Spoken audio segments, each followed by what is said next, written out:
First, let us inform you about Bharata First Knowledge Center, an initiative that will help each one of you and transform the way you learn.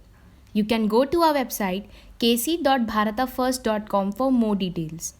Register now and avail the limited period early bird offer. It's a learning experience like never before.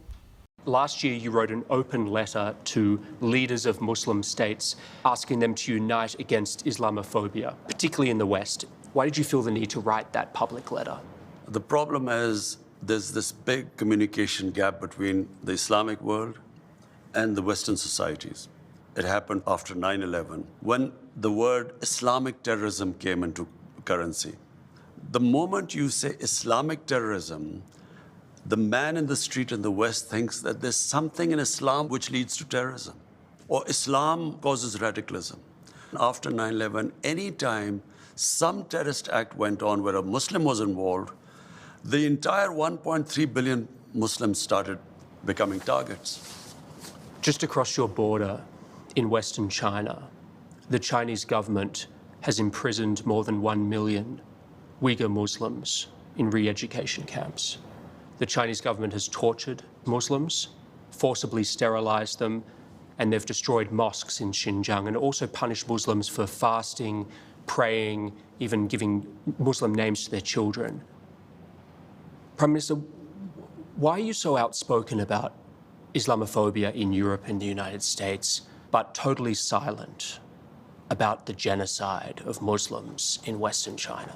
What our conversations have been with the Chinese, this is not the case, according to them. The evidence is just overwhelming. Whatever issues we have with the Chinese, we speak to them behind closed doors. China has been one of the greatest friends to us in our most difficult times. When we were really struggling, our economy was struggling, China came to our rescue. So we respect the way they are, and whatever issues we have, we speak behind closed doors.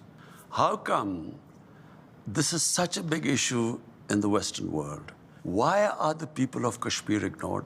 It is much more relevant. Compared to what might be going in the Uyghurs, 100,000 Kashmiris have been killed. There are 800,000 Indian troops which have, literally, it's an open prison in Kashmir. 9 million Kashmiris are put there.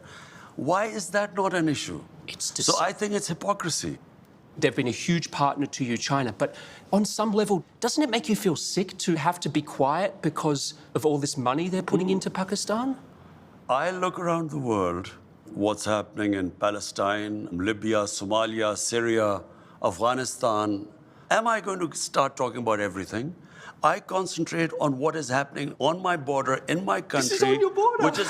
Which is part of, no, that is part of Pakistan. 100,000 Kashmiris are dying. That concerns me more, because half of Kashmir is in Pakistan. This is a grotesquely large human rights atrocity. First of all, I'm not sure about that, because our conversations with the Chinese, this is not the picture that comes from that side. So just to put a fine point on this, you are not in any way concerned about the Muslim Uyghurs in Xinjiang? Our discussions with Chinese will always be behind closed doors.